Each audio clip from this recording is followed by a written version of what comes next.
with it. Vibe. I just want to fish on the lake.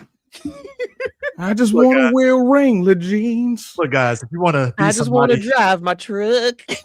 you want to be somebody, you want to go somewhere, you better wake up and pay attention. Let me tell you something.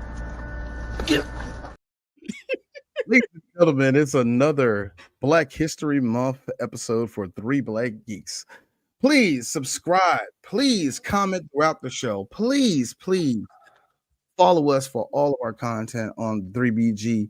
On anything. Just type in 3 Black Geeks on Google. You'll find all of our stuff. In particular, please support TikTok because I don't want to be there, man, but come on, I'm putting videos up. Come on, y'all, help me. Listen. Emphasize, ladies and gentlemen, 6 million views versus 150 something million. It's still a win. Yeah, it's still a win. Still a win. I mean, let's be real here. View botting, sure. But who's counting? I find it amazing. So here's the you the just thing. want to talk about this movie. You know what's amazing? I'm sorry. Did you hear the Caucasian pain? I just want to feed my dog. Like, who's stopping you, sir? You are a white man with a beard. No one's going to tell you no. You go home to your mediocre 5 wife. Like, what are we doing here, bro? Like, who put that set list together? That's all I want to know. That's what I'm saying. No, my part is this. Remember when Kid Rock came out and then he did it and then went to dark and then you had like the 2 celloists were like doing that some little weird thing like they're about to do the Dong song opener or something, but then it go back to Kid Rock saying like, I don't know. I look, whatever. Why are we talking about white people here? Like, the first Sister Act was Shit, man, yo. the first Sister Act was Whoopi Goldberg with all these white folks. It's amazing to me that the sequel said, fuck it, we're going blackity black, including having Bill Duke direct this movie. It's gonna be a message. Mm-hmm.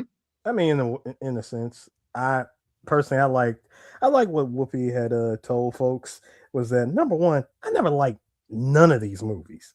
She that never. Sucks. I know that has to be like. No, she meant it. Like she meant that she was never a fan of either Sister Act movie. In fact, when Buena Vista approached her about doing the sequel and they wanted her to reprise her role, she laughed in their face. Now, so they parked the money in front of her and they said, I'm about to say, Disney was like, get the Brinks truck. No. It wasn't that. See, money is like whatever. What she wanted was this, and I quote, she wanted Disney to finance her dream project, which was Serafina. And she said, for me, I thought the first movie was just as stupid as this one. And this one isn't much better. When they asked me to do this one, I laughed. But when they agreed to fund Serafina, I thought, at least I'll make money off of them. But I think it was fun. I think it was fun, and I think people like 1 and 2 because they're kind of the same movie, but very different. But here's my thing, though. I would give her this because that's something that a lot of black folks, especially directors or people like Whoopi, who has this prestige power in Hollywood, one of the rare black folks that get that amount of power, they know how to leverage their. And mind you, know how to leverage in something like Sarah. 1992, she had that power. And bear in mind, like that was unheard of for a black woman to have. She had more power at that time than Oprah did at that time. When it comes to black women that can command shit, her, Diana Ross, and Aretha Franklin, Billy D, maybe. I mean, this. I said women, not women. I mean, what we looking at? No, Billy D didn't get a call at like after 1989, and he just did EA games. Yeah, this is the. I mean, listen. This is the black equivalent of Betsy Palmer, doing Friday the 13th just because she got a new car and wanted it paid off. I mean, Whoopi did it and got a better deal. But here's my thing too. But and where are our manners? Everybody, let's please welcome back. It's been a while, good sir, Black Chivalrous Nerd Denzel. How you doing? We doing good, brother. Doing good. I've been in these Yu-Gi-Oh virtual streets. I've been posting videos of me putting the hands on people. I did post a video of me catching an L. I did catch an L. That's what happens when you don't cast that dark magician girl. I mean, I'm just saying, Denzel. I mean, sir, you could travel down to BlurCon for the Yu-Gi-Oh tournament and start busting heads if you want to. I don't have the actual cards for the decks that I have in Master Duel. I don't have the actual cards, so that's why I'm also pulling the cards. So that that's what happens. But hold on. Whoa. This what happens when you're not in the same room with Yugi's grandpa. That's all I'm saying. Denzel, listen to me. Answer the question that D has been wanting to know for a while. Are you still thirst trapping these D&D bitches? And are you still doing that? Are you still doing that? Are you still acting like, look, hey, I'm your bard? Are you still doing that shit, nigga? Awesome. It's weird to me. Look, whatever gets you, whatever you get, look, Denzel, I'm your nigga. Whatever gets you, your nut, I'm with you. So I just want to know. That's all. I mean, the price is good enough. Hey, look. Let me tell you something. Look, it be done like this. Talk to me after this. I can let you know. Like, when somebody want to do business, talk to me after this. I'll say this though: to be able to, like D said at the time, her having that power to say, "All right, give me this movie that's going to talk about apartheid," and that was a hot topic at that time. And for Disney to say, "All right, cool, we'll fund your pet project if you come back." All right, cool, deal. And I mean, funny enough, Serafina did have an impact, especially when they hit theaters too. So it was like it actually benefited Disney a little bit with Serafina because they was like, oh shit, Disney actually funded a movie about apartheid. Damn, okay. Yeah, well, the whites even back then were feeling some way like, oh yes, they were. Oh, man. They were. Oh, here's the funny thing. But y'all want to know something? If they were asked to fund Serafina today, they still do it. And please put that picture back up again. Oh, of course. And we would still have this. Except we would just had fucking that orange dickhead fucking speaking up in gibberish. Serafina, that's not even American. Elon Musk and his fucking badly built body ass fucking talking and shit about it. Like, yeah, it's very racist. I think it's racist. Yo, I like how Elon Musk, like that dude said, I like how he was a 3 that got facial surgery to make himself look like a 5. It's barely a 5. He's barely a 5. I keep on looking. I was playing Cyberpunk and Grimes is in the game, right? And as she's talking, I'm just sitting there. You sucked Elon's dick. Ugh. How? Why? Did you really want? Excuse me. You really wanted that La Ferrari, did you? You really wanted that La Ferrari, did you? No risk, no reward. People don't realize something here. Sister Act elevated a lot of people in this movie. One of them, Lauryn Hill. Mm-hmm. No bull, man. It's amazing to me with Lauren. Wyclef was on this show with the dude from Diallo from Southside. He has a show where he talks about like different songs, and he had Wyclef on to talk about Ready or Not. And Wyclef was like, he was asked like, "Yo, who came up with the Ready or Not like song? The line that Lauryn Hill sings?" And he's like, "Oh no, that was all Lauren. She took from who's the band that did Ready or Not? Here I come, you that." She took it from that. Oh yeah. I know who you're talking about. Dales, not the Dales. Nah. I don't know. But yeah, I know what you're. Yeah, but she just took that and just kind of spun it into her own thing for that song. And Wyclef was like, I would have never thought to do that for the song when we did it and stuff, but she ran with it and just did it. And he was just kind of speaking on that's how Lauren's thought process with music was. And I think at the time we didn't know because we were like, oh, who's this girl and stuff? And it's like, oh shit, she's in the Fugees. They're a band. Oh crap, they're really good. And it's off to the races, But yeah, she blew up. Monica Calhoun was in this movie. A lot of Umbach is in this movie. Yeah. Jennifer Love Hewitt is the one that catches me off. Chris. Yeah. That was the Delphonics. Delphonics. Okay. See, 1960. Listen to Delphonics. They're pretty good. Who else was in it? Oh, also the voice actress who did Pearl in Steven Universe. She was in this movie. Really? Yep. Yeah. Oh yeah, I forgot she is one of the sisters. I forgot. I wanted to. No, she's not one of the sisters. She was one of the students. Yeah, I know. I think it was in. There was a couple scenes where when they were in the music room and she's sitting next to Lauren. Oh, the other black chick. No, like I said, no, the Asian chick who did the voice for Pearl in Steven Universe. Yes, thank you. I know who you're talking about now. I messed that up. That is Dee something. I forgot her last name, but I know who you're talking about. Mm-hmm. The little Asian girl. She was in it. I'm getting people mixed up on this. Yes, you were right. She was in it. Freaking who up, Eric? I was gonna say float back to that other picture of Lauryn Hill again. Which one? This one? With her? No, not that one. The other one. Mm-hmm. Now imagine, if you will, gentlemen.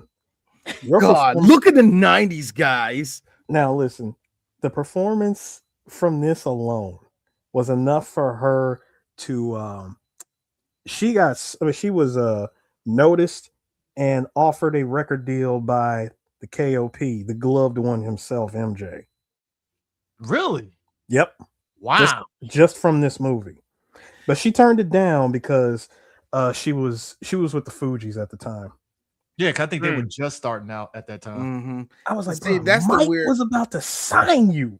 And this is the weird thing about this, how this whole thing came about too, because Whoopi, like you said, Whoopi didn't really want to do it, but she was like, I'm going to use my best Whoopi voice. You know what? Fuck it. Somebody call Bill. Bill, I don't want to work too hard. I don't want to work too hard on this movie. All right. But we need to talk to the children. All right. But you know what else would be good? If we kind of like save like the school or something. All right. And you know what? Like at the end, like, I don't know, we overcome everything. How about that? Ghost to me now, Whoopi. Hold on now. You know you fucked up, right? Because you know that the black churches are going to be playing this. Exactly. No. Black churches are going to be playing this forever. No. Mental high fucked up, right? You know mental high five, D. Mental high five, sir. Look, you and I just combined two Bill Duke universes. You have to. Let me tell you something. This is a movie. This is a movie. It's kind of wild because we're talking about a movie where, and D said it, it's like there's so many ideas buttoned up against each other because you have, I said in the chat, this movie feels like Breaking 2 Electric Boogaloo done right. But then D brought up it has Lean On Me sentiments, which it does. The movie has Lean On Me aspects to it and stuff. And then it has, what was the third one that we said it had? Like just one with extra steps, basically. Exactly. And we got to bring back the wackiness of the first one. And out of all three of those ideas, it's the Lean On Me idea that just fades off real quick. I like how, this is the thing that really got me, because as a kid, I'm like everybody else. Rita's mom's a bitch. Oh, yeah. And she still is. But when I look at Lauren, like lays on the bed, she's like humming to herself and all that. And it was the famous line, singing don't pay the bills. Stop real quick. Stop, mama. Why can't she just join the damn choir? Right. See, D, you don't understand. You don't understand. I really need to. Just join the choir. D, you saw the 5 heartbeats in that fake band and how Robert Townsend's mom was like, that secular stuff ain't going to pay the bills and blah, blah, blah, blah. Stuff. Oh, man. Remember, I always love that. You know what? Boomers. The word secular. Only like 50% of you actually knew how to spell that word. Ask me how I knew. Because I almost got my ass whooped twice for saying that. Spell it back. That's what I'm saying. I mean, you listen to that secular music, spell it. You need quitting. You need I don't spell it. I'll whoop your ass right now. D, let's understand something. See, like you said, her mom saying that, singing ain't gonna pay the bills, and who thought, with this movie being 5 years predating the other line, make that money, don't let the money make you. It's funny how I feel like there was a connection. When I heard that the first time, I was like, I'm not. Add to that though, this is something that Shelley Lee Rowell, because Shelley she over there. You need to stop humming and shit. With them had the dreams. Did I hear you humming? with the Ronnie O lines. You know, your daddy died because he wanted to sing. Seriously, that's a subplot we never went into. Oh, dude, y'all Oh, remember? yeah. Y'all remember that subplot in Crooklyn with dad Delroy got Lindo being the off, struggling and we artist don't know and his why. wife giving him shit for it? It's such my God. oh man, Mo Better Blues. That was another one that like Spike Lee talked about it. Like, why is he blowing that horn? And where you going? It's like, damn, like y'all just fucking hate musicians. God damn. Bruh, You know what I think it is? Anybody just try like this is anybody just trying to live and get out they situation. Get out the hood. Like see, I don't want to say I don't No, wanna it's the speak out- same thing. No, it is that same energy. It is. Don't get me wrong. I mean, instead of dancing, we singing our way out of the hood. I know with this movie, but in the case- dancing your way out. That is stupid. I'm sorry. That's stupid. I'm sorry. I'm just dancing saying your that way out the hood is not going to work. I'm just You saying have to that sing and dance to make it out the hood. Come I'm on saying, now. sirs, this was Double the energy of every person that was hating on these characters, just trying to do something positive to get out of the hood. It was always this. But the flip side to it is that you got every hit. person in all Hold on. movies, No. Oh, I already know. You got to go ahead, play the clip. You already know, nigga. Did I just catch you having fun? let's be real. I was kind of you're right, D, because I was looking at Jessica Alba and Honey like this No risk, no reward. movie where she was trying to dance out the hood. And I'm like, hey. You know what I love like the most I about love that? you, Jessica. Dance out the hood. I don't know. You know what I like about it the most? Here come a Kai Pfeiffer. You know, you better. You can do something with this. You really did have that energy. My Puerto Rican queen. By the way, hey Jessica, I saw you at the halftime show. Oh, so you Puerto Rican today? Anyway, First off, you are not going to disrespect I that will. woman. I will. I will disrespect J Lo before I disrespect Jessica. Oh, Alba. J Lo get all these too. J Lo will get all these too. I'm pretty sure I will J-Lo give Jessica this. I will give Jessica this. She doesn't say Vasotros. She doesn't say that. Okay. I will go with that. I'm pretty sure J Lo was at home. Like, J Lo probably "Take my does. ass." Like J Lo, you're not Puerto Rican. She already wait. Didn't she already do one or associated or didn't the act? Yes, she was associated, but she wasn't. I know J-Lo she headlined wasn't the featured. Super Bowl No. For real. No. Listen, as much as I love not Selena too, but listen, she's the one that pioneered that role. So fair. Pioneered what role? Selena, She a tracer, all right. She a tracer. She a tracer, all right. Selena already did all the hard work. Hey, Selena did all the hard work. Listen. You say that, Chris. You say that, but and you expected somebody else to come in and you say, "Oh man, anybody would be better than." No. You Stop giving it. her You say points for lip anybody. syncing, You nigga. say that anybody would be better than her or at playing her, and then we get Rosita from Walking Dead playing her, and then suddenly we're like, Miss Lopez. We're not going to say we're sorry. We're just going to say he might have misjudged. You don't mean that shit. You just running your mouth. That was the energy, though. Look, here's the thing. J-Lo, I forgot what point we was making. We said something about Jessica Alba. I forgot where we were going. No, we were saying about dancing. No, but going back to Rita's mom. No, for real. Dancing out the hood is weird as hell. But I'm sorry. Just go. The point is, there is something to parents of our age and older who have this thing about if you do anything entertainment and stuff, you ain't putting food on the table. And it's like, God damn, my bad, you didn't have talent. Jesus, dog. That kills. Or you just me. mad that you didn't make it, so you're just projecting your self-hate onto me. Like, Did I just catch you wanting to be shit? Sweet Jesus, Lord have mercy. Actually, it's more like 50 Cent. We say fuck me for like. Truth is, right. Even though 50 did that to his son, nigga, that just catch you want to be. The truth is, you want to live vicariously through them, but you're afraid of their failure. oh yeah. I can understand a parent coming close to a son and their wings melted and they crash to the ground. I can understand that. As a parent, I can understand that shit. What you do not want to do is let your defeat be your child's defeat. Thank you. That's what. And here's the thing. for me, it's easy to do that shit. I know for some people, it's hard to do. It's hard to get over something tragic that happened to you. It's hard to get over a failure.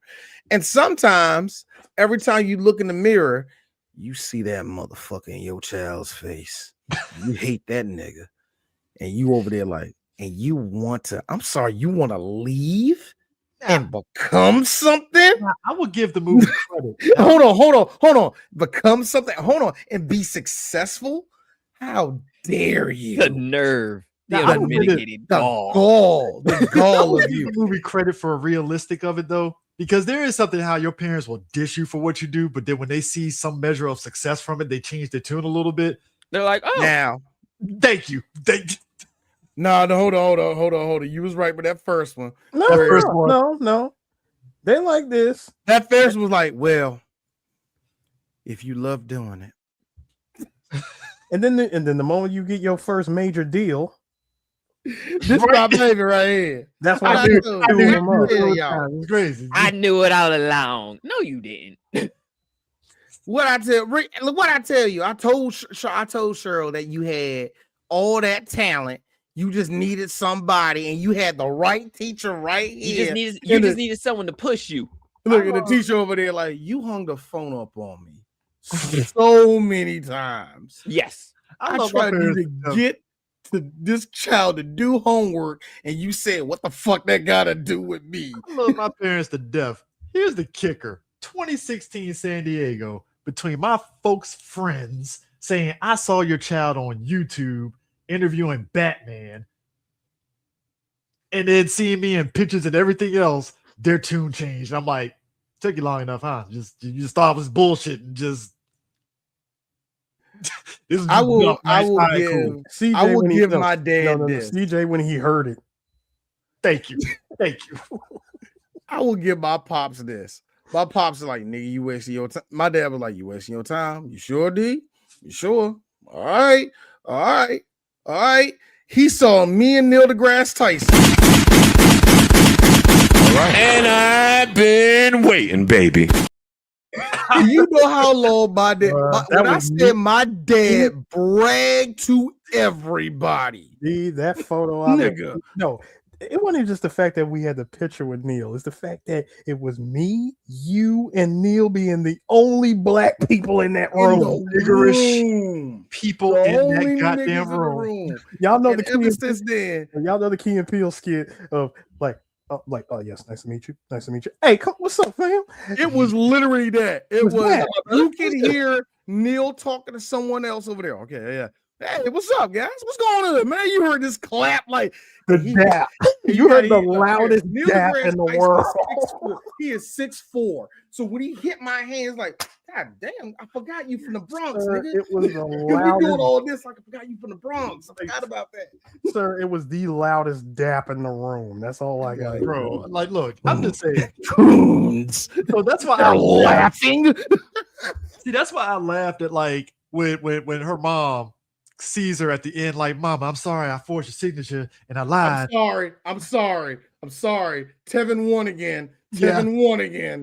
Tevin, you are always. There's you are irony always to a that, hitter. considering You who were- taught that lady how to dance. Mhm. That's what I'm saying. You had the biggest rivalry between the two, and They had a rivalry, sir. They had did. a rivalry. I They didn't know did. that. They That really seems like did. a very. That seems like a very. Nigga, did I just catch you on the They really Nah, did one had a matchup. rivalry. That's a They did rivalry? not- I they didn't know a did. 9-1 matchup was a rivalry. I didn't know that.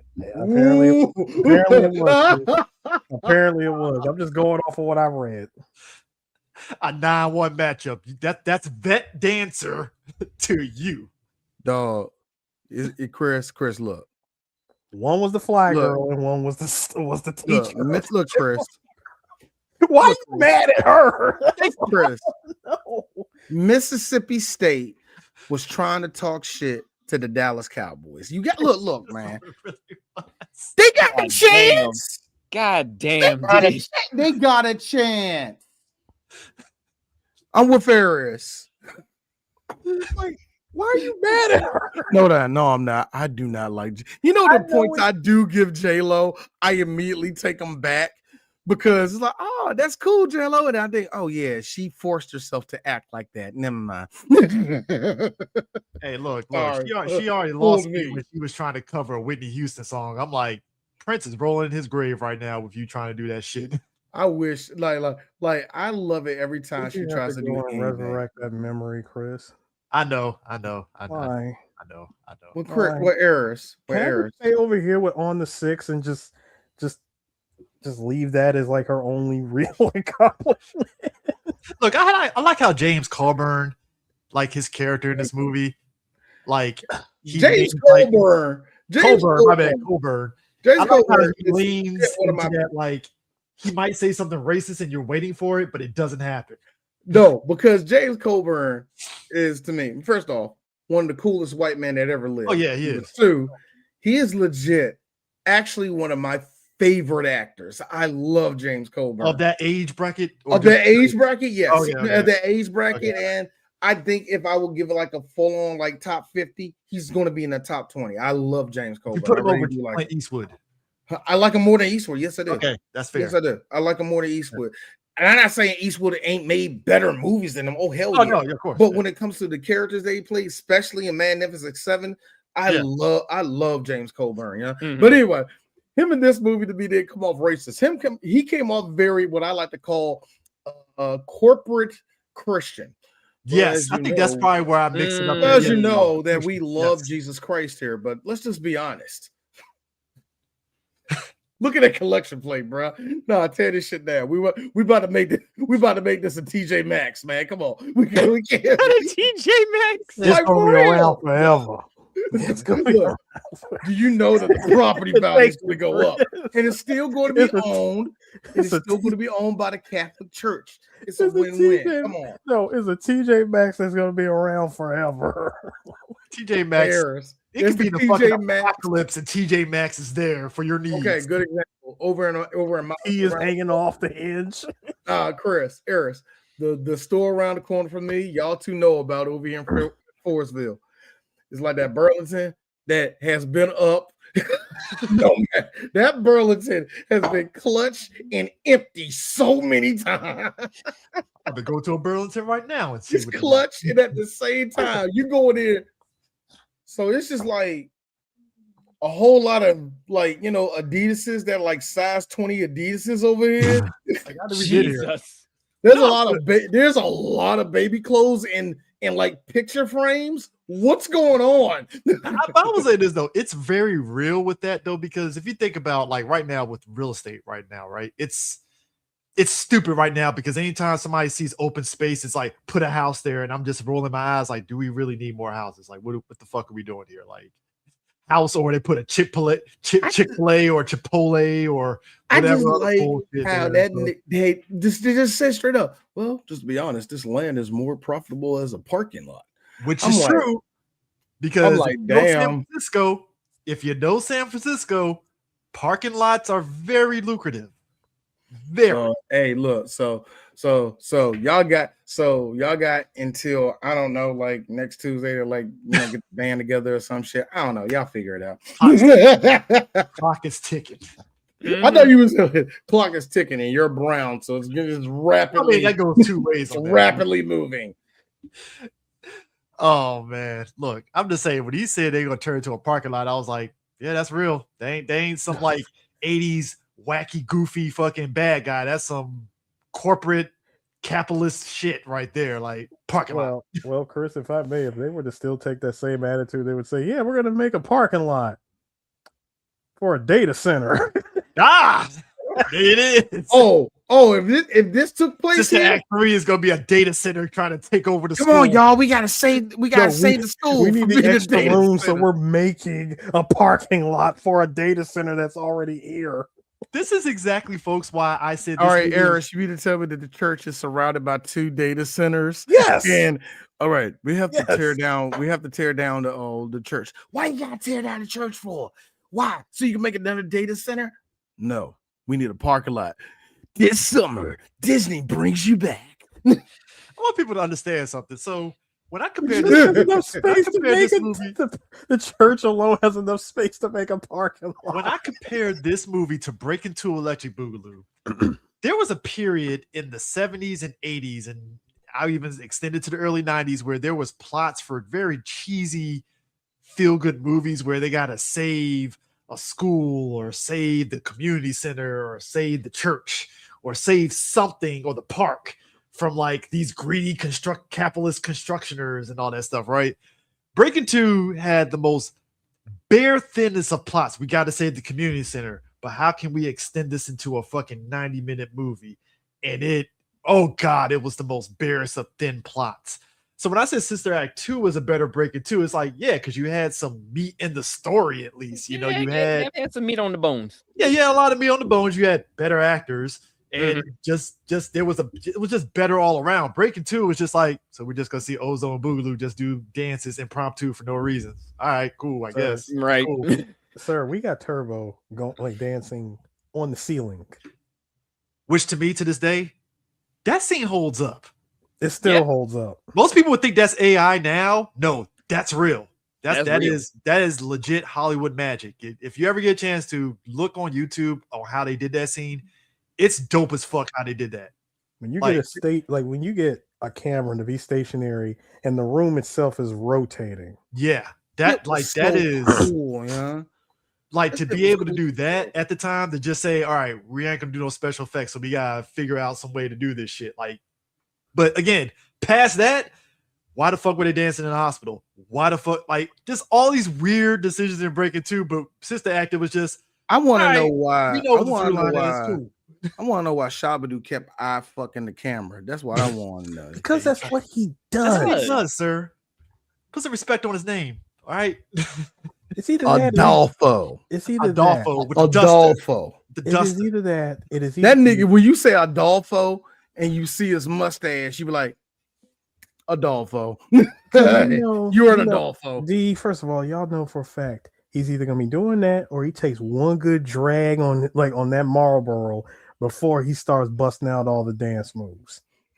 And all and Chris and Eris and all of the Gen X women. And all of the Gen X women. That nigga spinning on his head, bitch. No, but it's like, I forget that this movie, you forget that Sister Act is in a weird way a musical. I'm sorry. That fucking shit gets me that is a Negro look. I love it so much. Look at Al B. Shore, DeBarge looking motherfucker. That's the face they look when they see the Bosch. Nigga still fine. Feel the rhythm of the night. That MJ mullet that DeBarge was rocking. The mullet, stop. The Jerry Cole mullet. Come on, man. That is the Prince. Sir. I don't know, man. There was a lot of light-skinned dudes rocking that shit.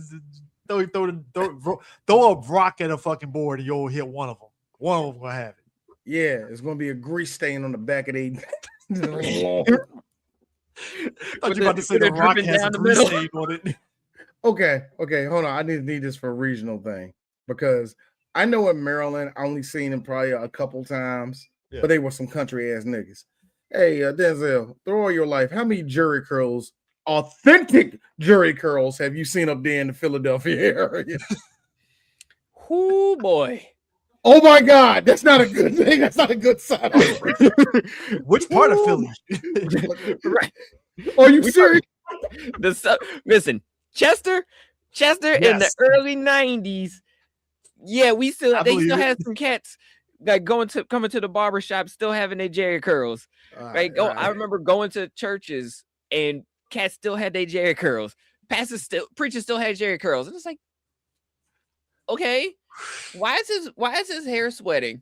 That literally was my question to my mom. Why is his hair sweating? And mom was like, don't worry about it, baby. I remember the first time I ever asked about Jerry curl on a man. So Philly's still rivaling with Compton. Nah, I think Compton, they still got niggas over there walking like that today. I like how squabble. I love how the Jerry curl has evolved and yet stayed in black culture somewhere? Because every now and then you look at one of your cousins looking at you, Eris. Look at one of your cousins just walking into the room. So how long you been going there? you know, instead of you about to fry that nigga, you go, damn, nigga, yeah, on the side. I see that. It's shit on the nigga. Little known Black history fact: Eris has like the barbershop pictures going up the stairs of him as a kid. He has every different hairstyle. I like one picture with the Gumby. He got. I like how he had a Gumby. He had a straight up mohawk. He had the eraser head.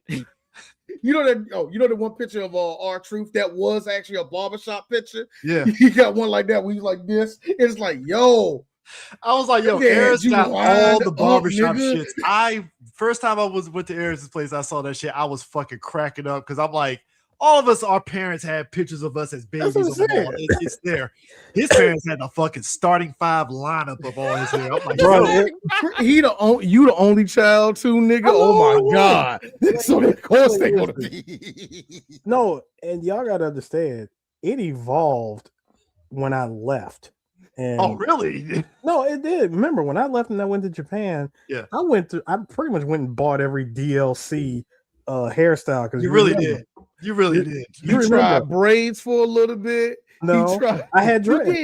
You had dreads for a little bit. Yeah, I had an afro. I had dreads. I curled it up again. It was the first time you curled it. It looked good, but I knew you hated it.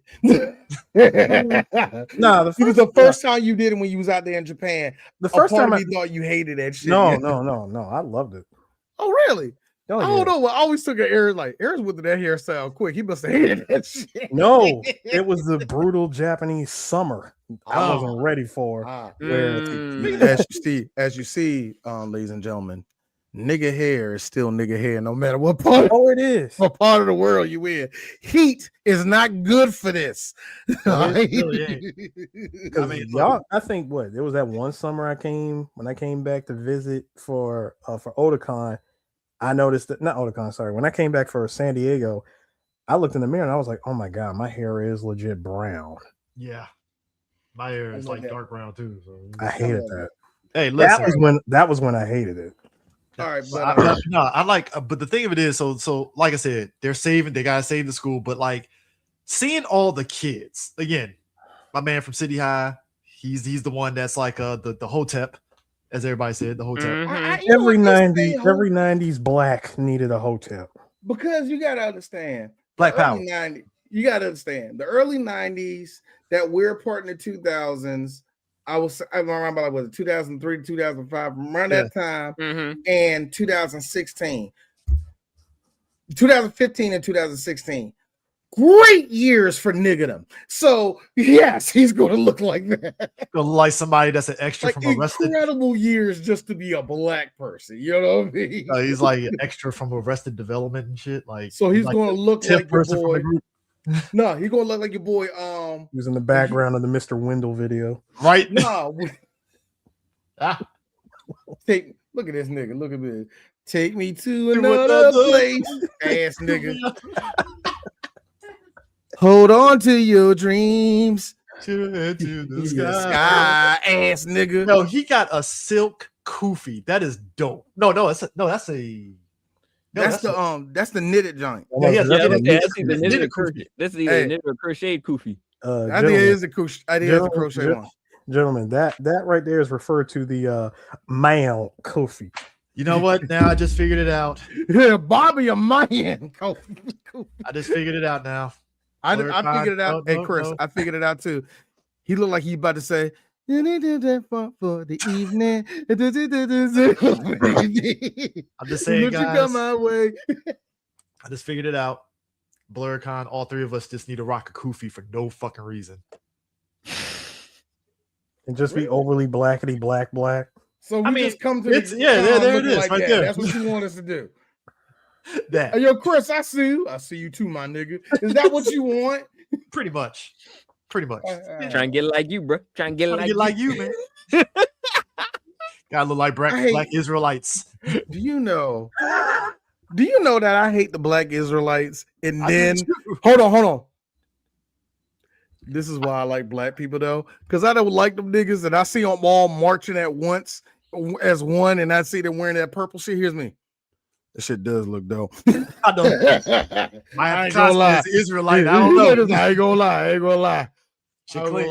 I do get the image of seeing niggas unifiedly walking as one. Hey, there's something very intimidating about that. I agree. Yo, when he was sitting up there, when she's taking roll, and he's all like, "Yeah, the white man taken from us." I'm like, only thing you need is a black Israelite robe, and you will be set.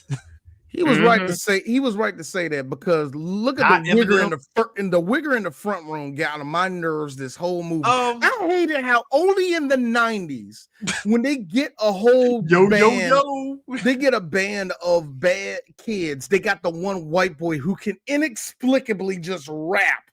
I hated that so much. You and I both know the great Marky Mark showed us, and Vanilla Ice showed us, doesn't take much to spit a hot 16. Just a bullshit beat. What's that? See, Chris, I would have let it go. I would let it go if you just gave one white guy a chance, and that was the white boy from House Party 2.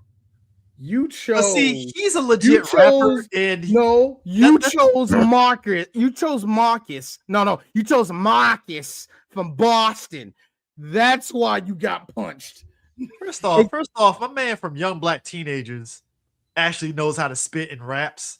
First off, give Miss Flowers then. I love how Chris will always mention that white boy. YBT is in the house. I love how you always mention that white boy, and no one cares. Nobody cared about. As soon as black people found out that Young Black Teenagers was 4 white dudes, everybody lost their shit. And I was like, how did you not figure it out? Did you not listen to Tap the Bottle? That is a white ass fucking song disguised as a rap song. Like, come on. Like, how did you not know that? How did you not know? Even though the song, I will say that no, because you're right. Because my cousins were that group of black people in the early 90s that saw that video and saw that white. Hey, bro, come on now, dog. Come on, man. Thank you. Heartbroken. You hear the song and you're like, all right, cool. The video, that's why it always pisses me off when I got to hear niggas like Exhibit and whoever else was like involved in the whole beef between Jermaine Dupri and Eminem go. I had to hear Exhibit go, I don't understand why Jermaine don't like Eminem. Like, y'all haven't been in rap to know that white people here. Y'all getting paid by M. I understand that. I understand that. M's paying y'all. I am cool with it. But this dude and his boy, his black co-signer, I swear to you, I hated that Negro the whole movie. I want people to understand. So Christian rap to me in the early days, even as a kid, I thought it was fucking corny. I'm sorry, it was. wanted Christian rap to work so bad. We all did, because people don't understand when I would say, for us millennials that grew up in church, I think we figured it out. If you give us something that we can latch onto that's familiar, we'll dig church to a point. That's the thing. That's the mechanism. So we thought, okay, Christian rap, maybe this could work. And it was the most, hey kids, I'm hip, right? kind of music that was coming out. It was like, And what always killed me was, God, can you imagine Christian rap drill version? They got it. And it's terrible. And it's as terrible as you think it is. Oh, it is. Like I told you, Chris. Like Eris, I told you. Christian rap chopped and screwed. Oh yeah, they do have that. They do it. Some of that's actually pretty dope though.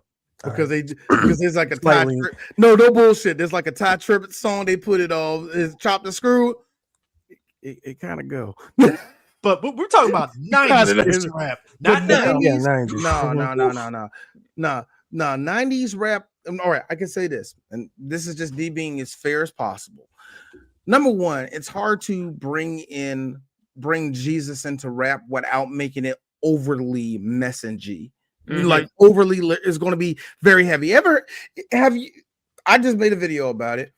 You ever see somebody try to make a line from Dragon Ball work in a rap? It's the same principle applies. Yeah. The same principle applies. Kurt Where Franklin you're cracked just the code. trying to get across like babes. That's how I got saved. See, that worked, right?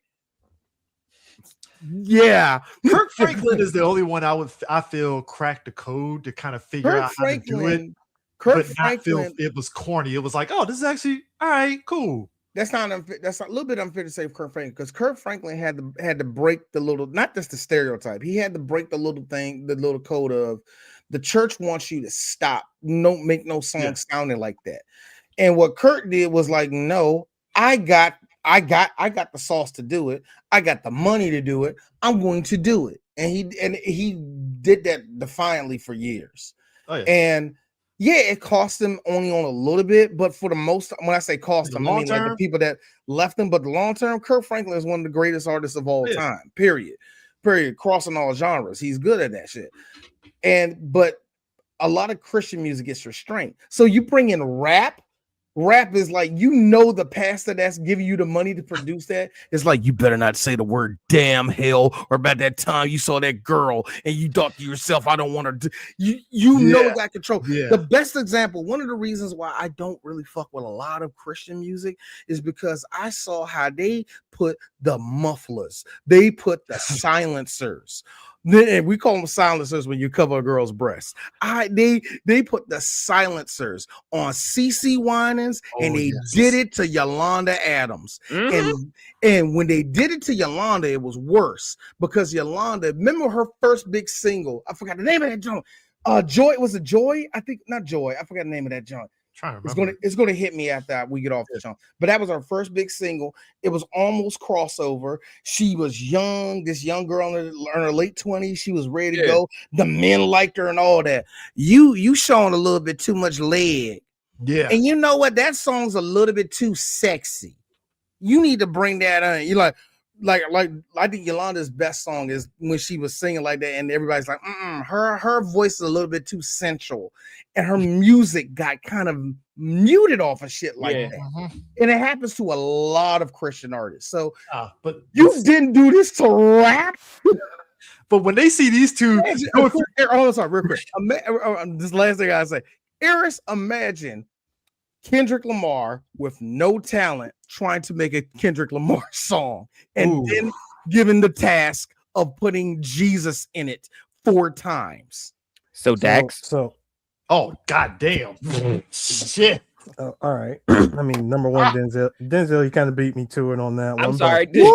But however, I was gonna say, so instead of we gonna be all right, we're gonna be okay. I mean, we gonna give the praise. Yeah, there it is. Gonna give the praise. There it is. That right there. That right there. We gonna give the praise. Let me tell you something. As a kid, this is how much. Sit down. This is how much. Praise him. Sit down. Praise him. Here's how much I, as a kid, genuinely as a kid, you're gonna like a lot of stuff, but obviously there's gonna be some things you hate, right? Mm-hmm. Watch Sister Act 2, and when I see this, both of them say joyful, Lord, we adore it. I was like, oh God, this is corny. This is corny, right? Like, yeah, it is. Oh, for D, it was giant cringe, because you and I were, Chris, and we didn't know it, but not in the same choir. But I knew this because my aunt was a liturgical dancer at her church, and her daughter, my cousin, who's pretty much my little sister, she's a singer. And she's a very good singer. Did you know this movie she's seen 100 billion times, and how she perfected? If you wanna be somebody, I had to see this movie 1 billion times, nigga. So do you know the rap? For Lord, we adored it in my life. And then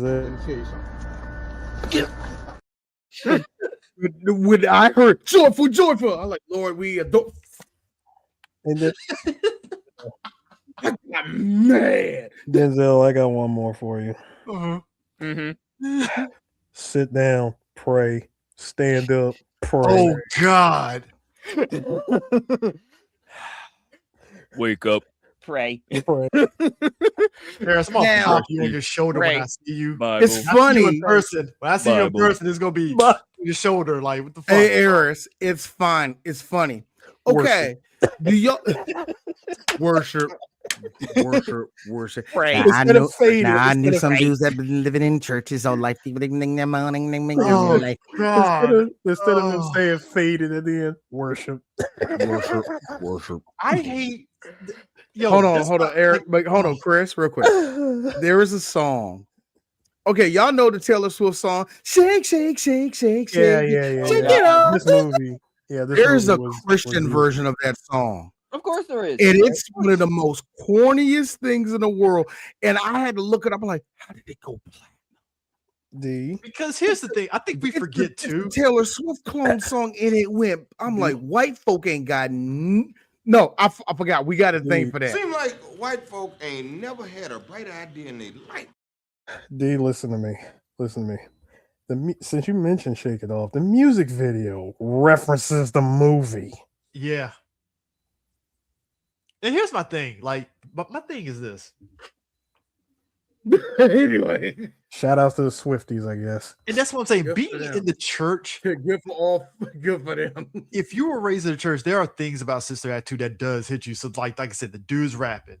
Mhm. Even the way like Sister Mary kind of like goes with the choir. I've been in the choir, so that's kind of accurate in terms of trying to get everybody to know where their voice range is and stuff. Because it's like, yeah, you are not a tenor.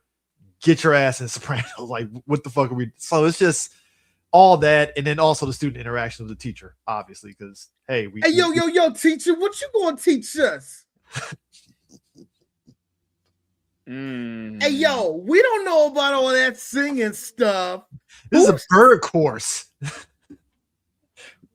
Like bird course. This. Here's me. I'm sorry. I was like, Jennifer.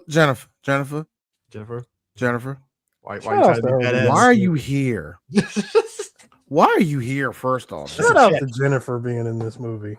and hold on, yo, Monica. I see that choker you wearing. I know what happens in Players Club. Anyway, hey, her getting banged out by Tay Diggs and Best Man. sir,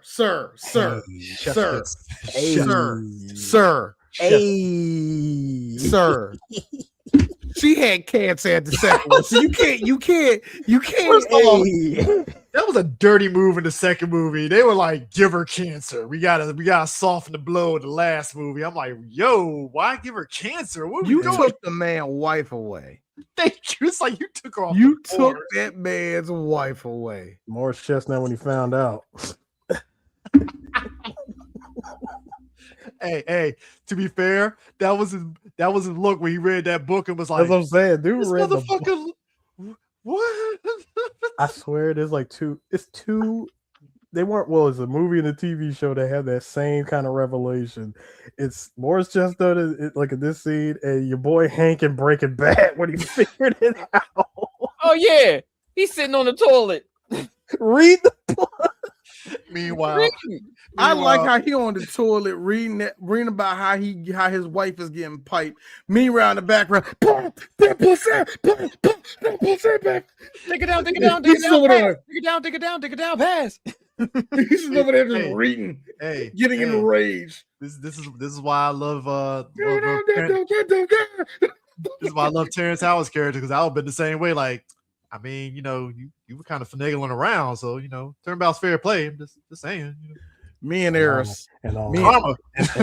and all I'm saying is, do you need some money? Eris, I will tell you who Eris is. You know what Eris really was? No, actually, no. Me and Eris in this part. That nigga hanging over that banister. Man, you ain't gonna throw him up. You ain't about to do it. You ain't gonna throw him off, bro. Come on, man. That is murder. No, brother. But he said that's murder. I was like, That that's is murder. murder. He's a couple sir, of them, man. sir, it's a sir. You are about to get married tomorrow. And yeah, what he did was dirty, but it's your man. Man, you a football player, man. You a football player, man. You can slap upside the head. They'll let you go. Come on, you play for the Giants. You play for the Giants. Look, the playoffs start next week, man. They need you, so you don't. First off, that movie So was you already can do it and get away with it. It's not. Look, this 1997. That's before you can get away with it. Ray Caruth didn't show up yet, so you can get away with stuff. Listen, that movie was already science fiction. I'm supposed to believe Morris Chestnut played for the Giants. All right, dog. Cool. Right. Jets? Sure. Giants. The Jets. And then have an outstanding career in the sequel. Thank you, right? Apparently, yeah, but it say he was a Pro Bowler. Yeah. What Science Super Bowl fiction, did you win, sir? Where your ring at? Did we just say the best man in sci-fi? I think we did. Yeah. No. It ain't. It's not sci-fi. It's what White Hollywood was calling movies like Boomerang. It's Otherworld. It's Otherworld. It's an Elseworld. It's an Elseworld story. What if black Alternate people were Earth. successful? All right. Everybody sit down. Black people, and they all have jobs. What? This can't be. Well, to be fair, Sister Act 2 is Elseworlds. If you think about it, the black ass school fucking won the music competition with all the holy rollers. I'm just saying. Who knew? Well, Who that knew? was, hold on. That was every inner city story during the 90s, man. Yeah. Elseworlds. That's what I'm saying. Elseworlds. Okay. We got to stop for 1 second. We are not recognizing a 3 Black Geeks all-star. Ladies and gentlemen, Michael effing Jeter was in this movie, and I was glad. I know, I love my nigga Mr. Noodle. I'm glad he was in this movie. Yeah. Hey, Oh man, look at the I was goal. waiting. Hey, I was like, who's gonna show love to Mr. Noodle? hey, and it won't be a 3 Black Geeks show if D doesn't mention his favorite Pusha T line. Roof gone, George Jefferson. horsepower, all this polo. On a polo on. No, that's 2 Chains. That's 2 Chains. Okay, my bad. Sorry. Do you know that I bust in my kids' room, just grab my kids, horsepower. Polo on, I got horsepower. I literally kicked the door down and run to them and grab them and do that. That's a bar. That is a bar. It is a nasty ball. Horsepower on this polo on. I got like nigga. I know. We make fun of Lil Wayne saying nigga at the end of everything, but that nigga found a way to put horsepower. Unfortunately, joyful Lordy Dory, that rap just like that's a one mic in the Source Award Source magazine bar. Honestly, Yeah, but it's 5 doves in the Dove Awards. We love it. Not the Dove Awards. I love. All right, go ahead, Harris. I'm sorry. No, I was just going to point out because we are running up on that 1 hour mark. The reception of this movie, the box office take of this. Granted, not as successful as the first one. Movie did make 57 million in the US. Went on to make 67 million overseas, giving a grand total of 124 against a $38 million budget. But it blew up on home video.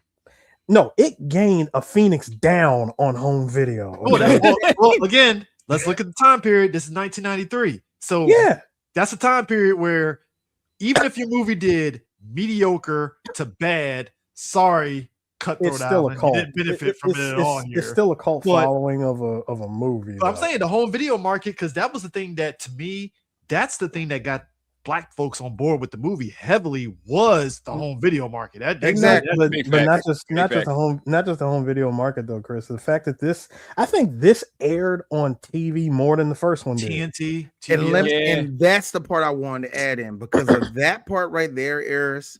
It did something that a lot of people didn't realize until they did this. Do you know how many theater kids watch this? Not just church kids, theater kids also watch this show like crazy, man. It was a big deal that everybody like, because theater kids already like Sister Act anyway, because it was supposed to be for Bette Midler, and you gave it to somebody better, which was Whoopi Goldberg. You know what I mean? No offense to Bette. We already talked about this. Bette Midler is no offense to Bette Midler, but it is kind of funny that this movie was just, like I said, like when they gave it over to Whoopi and all the rest of that shit, this was a different type of movie. It had a different type of life to it. You had everybody that loved Whoopi that was really going to add on to it. And the one thing that has always been underrated with Whoopi Goldberg, and I'm mad that we as black people don't realize this shit. She has always backed us up, but we have always backed her up. But we always act like I don't want to fuck with Whoopi. Why? We always do. Yeah. I will never understand our relationship with Whoopi Goldberg because, like I said, she's never turned her back on us. Oh, no. We in turn never turned on Whoopi. But why is this distinction? Like any second, this bitch about to leave us. I never understood that. We had a bunch of there's black folks in the community that have very false starts with Whoopi Goldberg. So it's like, oh, she was with Ted Danson at one point. That point. They're like, oh, I guess she left. I'm like. She kissed Ray Liotta a little bit too. She was too encouraged to kiss Ray Liotta in this movie. You see how she is. Her and that Patrick Swayze kid. I don't know. Yeah. So, God, the critical response to this. When I tell you that this movie got critic bombed. 19% on Rotten Tomatoes against 36 reviews. 3.6 out of 10. Now, hang on. Now, it says that the consensus of it states that Sister Act is off-key in its reprise, fatally shifting the spotlight from Whoopi Goldberg to a less compelling ensemble of pupils and trading its predecessor's sharp comedy for unconvincing sentiment. If you told me this movie, if you told me this movie had like a thank you, Whoopi. That's the face to make. Yeah. If you told me this movie, because if you told this movie had like a 55% on Rotten Tomatoes, that'd be more believable because like I get it, right? Because to me, I don't think the movie, even with its issues, is as bad as these critics made it out to be. Oh, your boy Rod. Rod. Oh, I'm sorry. Go ahead, Chris.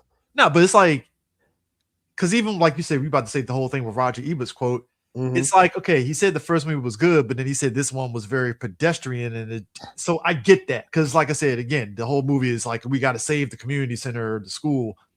Totally get it. Yeah, but it's like, do you want them to repeat the first movie or just do something different? Like, well, that part. Well, Roger Ebert of the Chicago Times, he rated this a 2 out of 4 and said that what's strange about Sister Act 2 is that it abandons most of what people liked about the first movie and replaces it with a formula as old as the hills. This is God. That's something. Rita Kempley of the Washington Post, RIP, called it shamelessly contrived pap.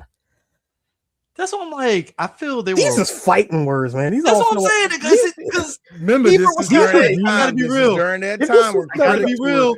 This is when critics were throwing freaking knives, and they could at that time. If this was today, I swear these reviews would be racially motivated.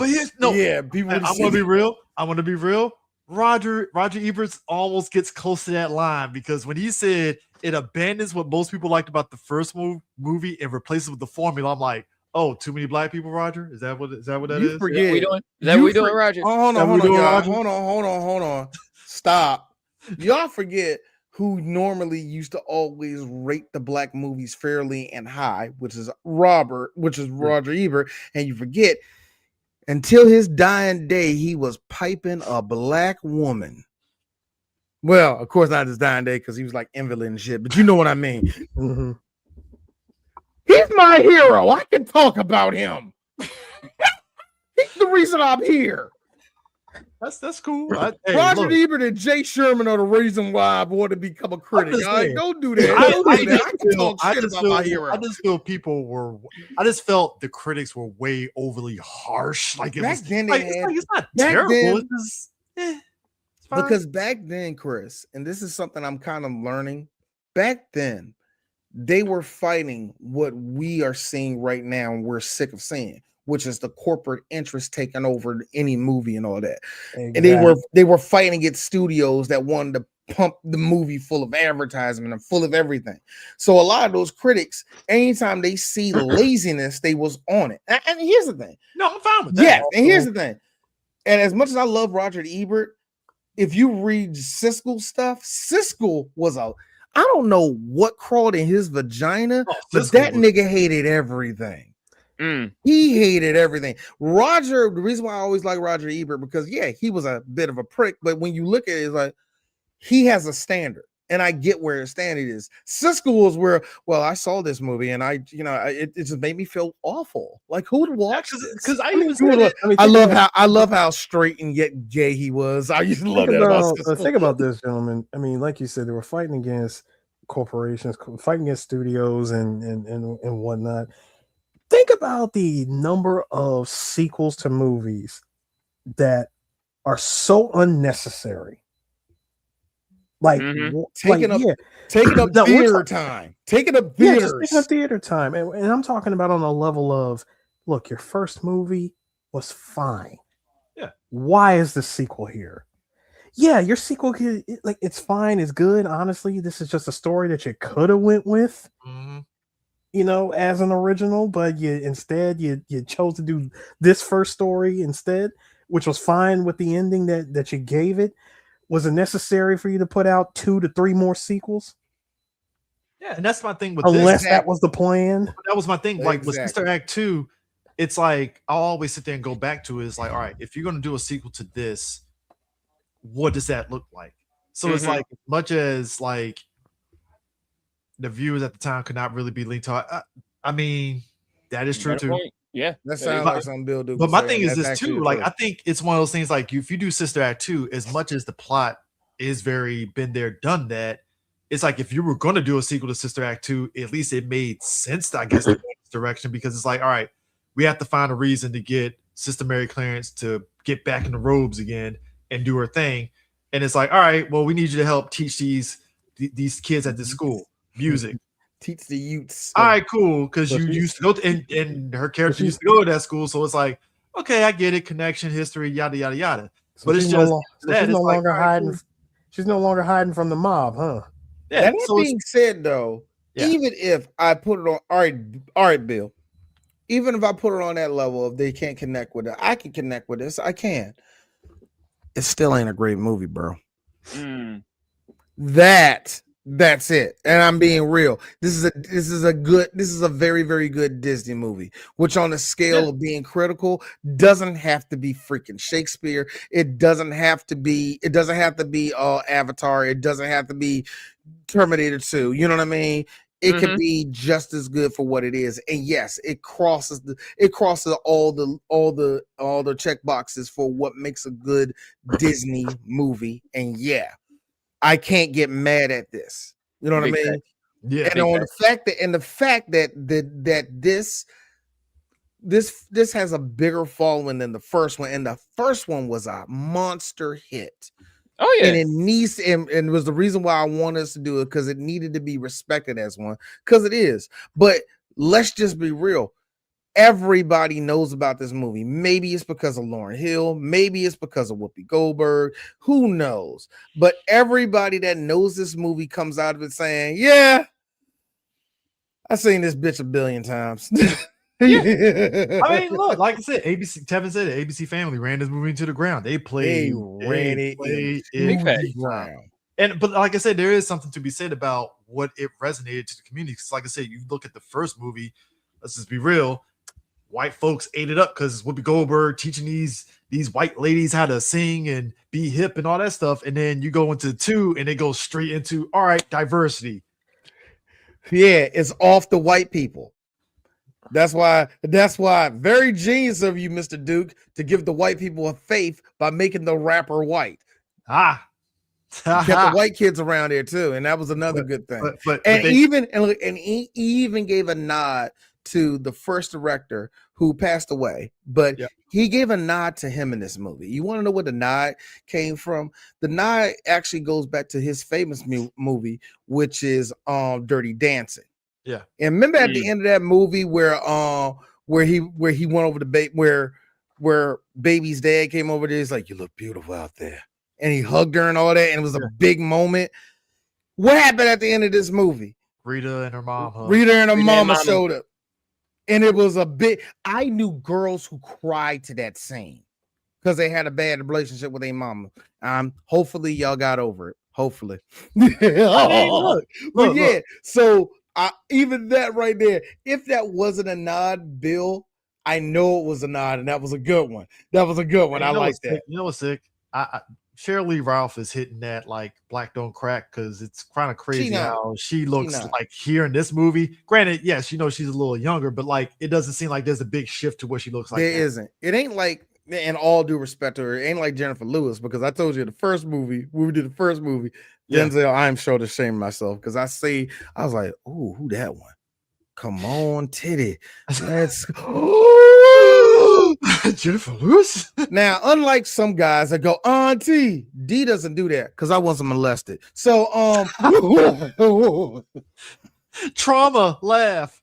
So what I know. So, but for real, when I see an auntie, that means you actually remind me about my aunts. Jennifer Lewis doesn't look like none of my aunts, but her attitude is like all of my aunts. So when I like, oh, that's Jennifer Lewis. I'm sorry. So that's how I react. Cheryl is the same way with me, but I can let it go a little bit more. I mean, her voice is sexy as fuck.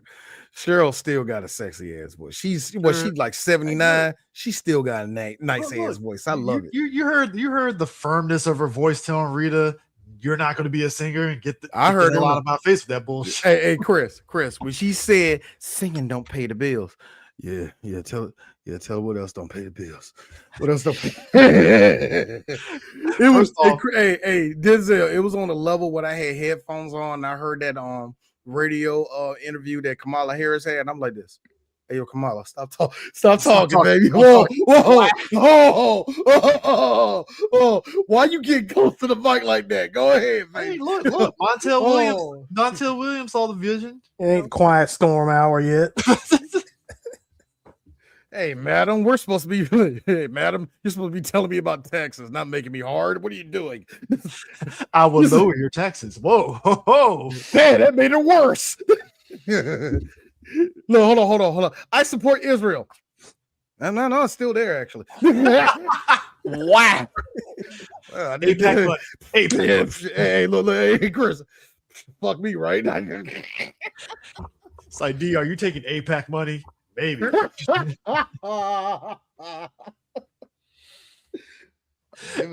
Hey, did y'all laugh at the fact that they put y'all laugh at the fact that they put this man in that fucking damn closet and fucking put and blocked it with a ass bread salami?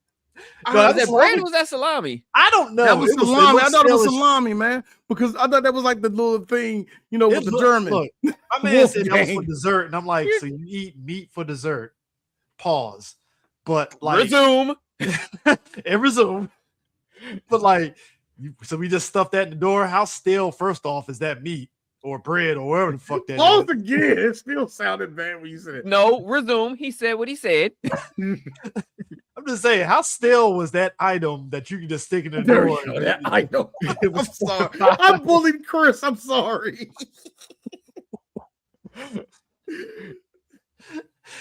How fortified was that item to keep him locked up through that whole performance? That's all I'm saying. Hey, look, man. Man, Roger Colbert. I mean, I'm not Roger. I'm sorry. Yeah, James Colbert will come around in court and beat the shit out of all y'all. He's 6'6". He can do it. Hey, look. If that Christian panel didn't sit there and come up there before him to grant them there, it'll been some bodies on the ground before they get there. Like, Mr. Christian, what'd you do? And the one part I gotta say about that, when they was all talking about it, I like how he said, "Okay, let's break for lunch. What do y'all want to eat?" And the way he was saying all that, I like, yo, James, are y'all really going to lunch after this? Because it sounds like y'all.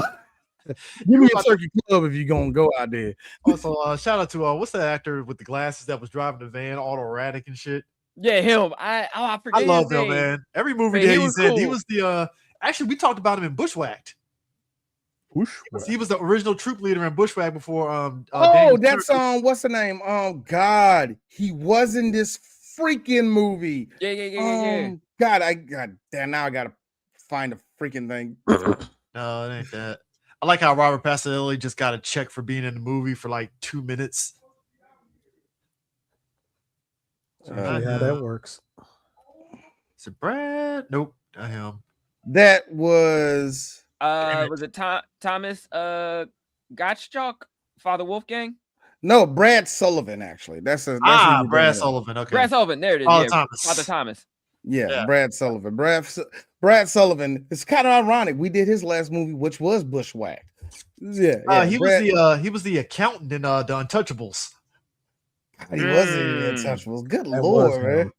Hey, no, that's a look. He has go back. Yeah, he go. That is hey, look, that is one of my favorite movies all time, easily. Untouchables. That's a dope ass. No, Untouchables is an awesome movie. Look, that scene at the train station. Come on, bro. Like, Mm-hmm. and then he's like, "Take him." What?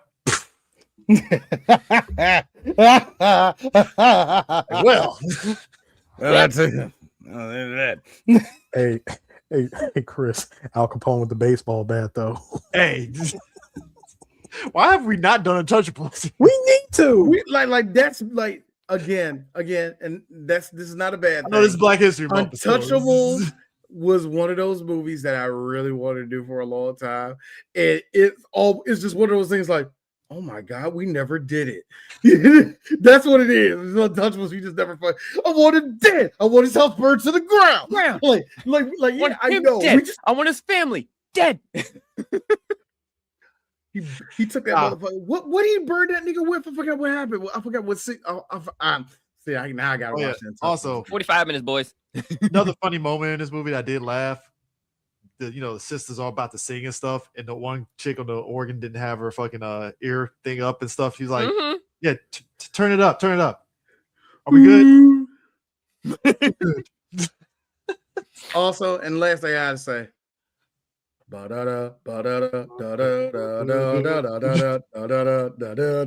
like they killing this song. And when they started going the whole other day, I was laughing because like they're putting so much energy into this shit. Kathy the Jimmy is having way too much fun. Jimmy, look. I see when she was doing all that, like Kathy rocking with it. She and look, Kathy the Jimmy, she puts 100% effort in everything. I saw Hocus Pocus too. She was still keeping that same fucking energy. I like how you chose that movie. I seen Hocus Pocus too. No, I had to bring that up because people think that like certain actors they don't keep that same energy in anything that they do. And it's like she knows her shtick and she sticks with that shit. Oh like, yeah. 100%. She knows her lane and she's like, I'm going to kill it every time. I'm gonna give you live action Peggy Hill, and you're gonna get this. She ain't playing no games today, y'all. Oh my goodness. Shout out to also we gotta shout out Maggie Smith because I love how she is really good at playing the straight man out of all this, but she knows how to crack like British jokes. Go with God, Crispy. Yeah, when she said that, I was like, that is the most British joke, but I'll laugh very hard at that because it's just that straightness of the joke is just funny. Go with God, Crispy. Yeah, go with God, Crispy. The motherfucker, but I love at the end, they asked her, just like, wait a minute, you used to be a showgirl. All right. I was never. I am not and never will be a Las Vegas showgirl. I am a headliner. That is a bar, my nigga. Let's be real. Let's be real. We gotta give Whoopi Goldberg her flowers because she's a got queen, nigga. People forget like take Color Purple off the table here. The fact that she was able to put herself in movies that like you could tell it was supposed to be a white actress in that role and she still killed it. Yes. That spoke to how good she was. Like underrated Jack Flash is the biggest example of that because I was like, that could have been a Bette Midler movie, and yet you put cool.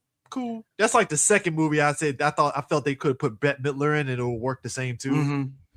There's another Whoopi Goldberg movie that is underrated and it's hard for people to go through. I understand it, but if you love anything about Black history, you should see it. Ghost of Mississippi. Ghost of Mississippi. Oh yeah. Ghost of Mississippi is such a great movie, and it's hard for people to go through it because you're going to want to choke James Woods. Oh yeah, he is so good in this movie. James Woods had to sit down and watch every second of that racist because when you see that dude he played in real life, it's like James. I hope James won something off there. I hate James Woods too, but I hope he won something off of that because he's good. It took him long enough, but James Wood is living his raps apparently. So good for him. All right. Denzel, this was a great episode. We will be seeing you later on this year for a movie that I'm not going to announce to nobody yet. But next week, Denzel already know what the movie is. He already know what movie it is. We're not telling nobody. But next week, DJ Sue. Nobody. DJ Sue, I need you to pay attention for this because it's time for you to show up. It's time for you to show up, Eris. Black classic there. Ladies and gentlemen, it is with our honor. It is time for us to talk about one of the most melodramatic Negro movies that have ever been made. Very important, and yet half the niggas in this joint can't act for shit. But it's a very important movie. Sir, everybody got AIDS and shit. Plumber. D, I have to say, you had my curiosity, and now you have my attention. Turn around and see, like, I need the camera. There, I need the fast camera zoom in. And when you dip your head, you gotta have that smoke come right at your nose. Like, I was waiting on you, nigga. Where have you been? Actually, no. Like, I need to be sitting like way in the back. You only see my hand just come out like from the chair. Like, why are we talking about this movie, D? I want people to understand something. Hold on, real quick. That right there, Tevin. Not me. The brain cells my cousins lost, making fun of that. The brain cells, a lot of niggas named Devontae burnt out on his mama's couch. That was lost over that scene. Yo. With the Idaho OG Bobby Johnson. Let me tell you something. South Central. There are movies that we sit there and say are black classics, and people think black classics is good. Sometimes it can be bad. Sometimes it can be mediocre, but they're memorable because they just craziness. And we just talked about it with sister. It's mediocre, but I dare any black person go, yeah, I've seen it. You seen it. Don't start. Don't lie. You see how us as the black community, we rally around Meteor Man. Is it a great movie? No. No. There's still some of y'all. Not by any stretch of the imagination. And there's still some special ones out there that's like, look, all we gotta do is get Damon Wayans and Robert Townsend together to make the crossover movie that we always want. Who is asking for? Who's asking for Meteor Man cross? Stop, y'all. Look, we're gonna do Meteor Man this year, and we will. But for the love of God, we don't need that to come back out. We don't. Meteor Man wasn't that good of a superhero, first of all. No. Hey, his character had a time limit with all of his powers. He had a time limit. Yes.